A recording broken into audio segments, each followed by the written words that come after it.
जंगल में जल्दी ही बारिशों का मौसम शुरू होने वाला था।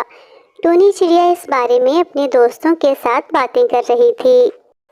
दोस्तों, आप सब तो जानते हो जंगल में जल्द ही बारिशें शुरू होने वाली हैं। हमें बारिशों से पहले पहले अपने लिए अनाज इकट्ठा कर लेना चाहिए। ठीक कह रही हो चिड़िया बहन, पिछली दफा भी बारिशों में वो उल्लू हमारा अनाज चुरा कर ले गया था। इस बार तो हमें पहले ही अनाज इकट्ठा कर लेना चाहिए। पर हम वो अनाज इकट्ठा कहाँ करेंगे? हम सबके घर तो पक्के नहीं हैं। मेरे घर की तो वैसे ही छत टपकती है। थोड़े फासले पर बैठी चालाक गोरी कौवी परिंदों की सारी बातें सुन रही थी। वो फौरन से परिंदों के पास चली जाती है। अरे मेरे जंगल के दोस्तों, गोरी कौवी के होते हुए तुम सब क्यों परेशान हो रहे हो?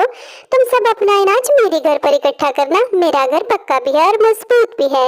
हाँ दोस्तों, गोरी कौवी का घर नया भी है और मजबूत भी। हम सब अपना अनाज गोरी कौवी के घर पर ही इकट्ठा करेंगे। कालू जी, मैं तो आज बहुत खुश हूँ। पूछते हो क्यों? मैं जंगल के सभी परिंदों को बेवकूफ बनाकर आ रही हूँ। इस बार बारिशों के मौसम में हमारे तो मजे ही मजे हैं। अरे मैं कुछ समझा नहीं गौरी, कैसे मजे? तुम किस चीज की बात कर रही हो? कालू जी, जंगल के सब परिंदे परेशान थे कि हम बारिशों के लिए अपना अनाज कहाँ पर इकट्ठा करें। तो मैंने उनसे कह दिया कि हमारा घर पक्का है और मजबूत भी, तो तुम सब अपना अनाज यहाँ पर इकट्ठा करो। अब जैसे ही सब परिंदे अपना अनाज यहाँ पर इकट्ठा करेंगे तो हम बारिशों से पहले ही वो अनाज लेकर मेरी मामी सुंदरी कौवी के घर दूसरे जंगल चले जाएंगे। अरे वाह, ये तो तुमने बहुत खूब किया। इसका मतलब अब बारिशों के लिए मेहनत भी नहीं करनी पड़ेगी और खाना भी पेट भरकर मिलेगा। फिर अगली सुबह होते ही परिंदों ने मेहनत करना शुरू कर दी। सबसे पहले टूनी चिड़िया अनाज लेकर आती है। गौरी बहन, ये मैं जंगल से कुछ अनाज इकट्ठा करके लाई हूँ। इसमें से थोड़ा मैं अपनी बेटी के लिए ले जाती हूँ, बाकी आप बारिशों के लिए महफूज करके अपने घर में रख लें। ठीक है टूनी चिड़िया, तुम बिल्कुल भी फिक्र न करो, तुम्हारा अनाज यहाँ पर बिल्कुल महफूज रहेगा। मिट्ठू तोता भी अपने लिए अनाज इकट्ठा करने में लगा हुआ था। गौरी बहन, मैं अपने लिए ये सेब तोड़ कर लाया हूँ। आप इसे अपने घर पर महफूज कर लें। मैं बारिशों के मौसम में इसे आपसे ले जाऊंगा। टूनी चिड़िया और मिट्ठू तोते की तरह कबूतर भी जंगल से अपने लिए अंगूर का गुच्छा लेकर आता है।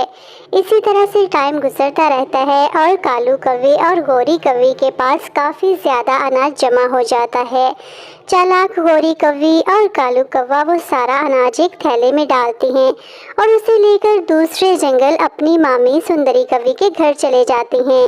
लेकिन अभी वो कुछ ही दूर जाते हैं कि जंगल में बारिश शुरू हो जाती है। ये तो हमारे साथ बहुत बुरा हुआ गोरी कवि। इस बारिश की वजह से तो ये सारा दाना भीगकर खराब हो जाएगा। वो देखो, कुछ फासले पर इंसानों की बस्ती नजर आ रही है। हम ये दाना किसी इंसान के घर पर रखवा देते हैं और जब बारिश रुकेगी फिर इसको ले जाएंगे। आंटी जी, हमने ये दाना बारिशों के मौसम के लिए बहुत मुश्किल से इकट्ठा किया। हम किसी जरूरी काम से दूसरे जंगल जा रहे थे कि बारिश शुरू हो गई। आप हमारा दाना अपने घर पर महफूज करके रख लें। जब बारिश रुकेगी तो हम आपसे ये दाना ले जाएंगे। ठीक है कहो, मैं तुम्हारा ये अनाज महफूज कर देती हूँ। जब बारिश रुके तो तुम इसे ले जाना। मामा, मुझे बहुत तेज भूख लगी हुई है। आप मुझे गोरी आंटी के घर से अनाज ला दें। ठीक है मेरी बेटी, मैं अभी जाती हूँ और गोरी कौवी से अपना बारिशों के लिए इकट्ठा किया हुआ अनाज लेकर आती हूँ। फिर टोनी मामा बारिश में भीगती हुई अपनी बेटी के लिए अनाज लेने के लिए चली जाती है। हाय ऊपर वाली, ये क्या? कौवों के घर को तो ताला लगा हुआ है। मैं तो बारिश में भीगती हुई अपनी बेटी के लिए अनाज लेने आई थी। अब क्या करूँ? बेचारी टूनी चिड़िया परेशान होकर बैठी ही थी कि वहाँ पर मिट्ठू तोता आ गया। चिड़िया बहन, क्या तुमने अपना अनाज ले लिया? मैं भी अपना मीठा सेब लेने आया हूँ। तोते भैया, अनाज कहाँ से लूं? कौवों के घर को तो ताला लगा हुआ है। लगता है हमने कौवों के घर पर अनाज रहकर बहुत बड़ी गलती कर ली है। सुंदरी मामी, हम तो वो अनाज लेकर सीधा आपके पास आ रहे थे, लेकिन रास्ते में बारिश आ गई तो हमें वो अनाज इंसानों के घर पर रखना पड़ा। अरे देखो तो, अनाज को तुमने इंसानों के घर पर रख दिया। और हाँ, मुझे ये तो बताओ कि उस अनाज में कोई फल भी है कि नहीं? सुंदरी मामी, उस अनाज के थैले में तो बहुत ही मजेदार मीठे मीठे सेब और मीठे मीठे अंगूर भी हैं। मामा, मुझे इतनी ज्यादा भूख लगी हुई थी। आप गोरी आंटी के घर से मेरे लिए खाना लेकर क्यों नहीं आए? बेटी, कौवों के घर पर तो ताला लगा हुआ है। मैं अभी किसी इंसान के घर जाती हूँ और तुम्हारे लिए कुछ दाने उधार मांग के ले आती हूँ। माँ जी, आपकी बहुत मेहरबानी, मुझे अनाज के कुछ दाने उधार दे दीजिए। हमने बारिशों के लिए कौवों के घर पर अनाज इकट्ठा किया था, लेकिन न जाने वो कौवे अपने घर को ताला लगाकर कहाँ चले गए हैं। चिड़िया, कौवे तो थोड़ी देर पहले ही अनाज का एक भरा हुआ थैला मुझे देकर गए हैं।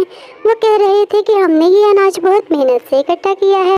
नहीं माँ जी, वो कभी झूठ बोल रही हैं। वो अनाज तो हम सब परिंदों ने मिलकर बारिशों के इस मौसम के लिए महफूज किया था, लेकिन जब हम अपना अनाज लेने के लिए गए तो कौवों के घर पर ताला लगा हुआ था। अच्छा, तो ये सच है? वो कौवे दाना लेकर फरार हो रहे थे। चिड़िया, तुम कल आना, कल उन कौवों ने भी मेरे घर पर अनाज लेने के लिए आना है। फिर जैसे ही अगली सुबह हुई तो सुंदरी कौवी कहती है, अरे गौरी, मुझसे तो अब सब्र नहीं हो रहा। अब जाओ और वो अनाज का थैला लेकर आओ। ठीक है सुंदरी मामी, मैं और कालू अभी जाते हैं और वो अनाज का बड़ा थैला लेकर जल्द ही आपके पास आ जाएंगे। एक बार वो कौवे आ जाएं, उन्हें तो पकड़कर पिंजरे में बंद कर दूंगी। बेचारे मासूम परिंदों का अनाज लेकर जंगल से भाग रहे थे। अरे आंटी, ये आपने हमारे साथ क्या किया? हम तो आपसे अपना अनाज लेने आए हैं और आपने हमें पिंजरे में बंद कर दिया। कौवो, तुम्हें तुम्हारे सारे सवालों के जवाब मिलेंगे। बस एक बार जरा तुम टूनी चिड़िया को तो आ लेने दो। गौरी बहन, कितने अफसोस की बात है। हम सब परिंदों ने आप पर भरोसा किया और आप हमारा मेहनत से इकट्ठा किया हुआ अनाज लेकर जंगल से भाग रहे थे। इसकी सजा तो आपको जरूर मिलेगी। ये सारे परिंदे मिलकर कालू कौवे और गौरी कौवे की खूब पिटाई करते हैं। चिड़िया, ये लो अपना दाना और आइंदा कभी भी इन कौवों पर भरोसा मत करना। ये कौवे कभी भी भरोसे के लायक नहीं होते। फिर टोनी चिड़िया अपना वो मेहनत से जमा किया हुआ अनाज लेकर अपने दोस्तों के पास चली जाती है। प्यारे बच्चों, आपको ये वीडियो कैसी लगी? मुझे उम्मीद है कि आपको ज़रूर पसंद आई होगी। अगर आप इस तरह की मज़ीद वीडियोस देखना चाहते हैं तो अभी हमारी वीडियो को लाइक और चैनल को सब्सक्राइब कर दें और बेल आइकन को दबाना बिल्कुल भी ना भूलें, ताकि हर नई आने वाली वीडियो सबसे पहले आपको मिले। Thank you, bye bye.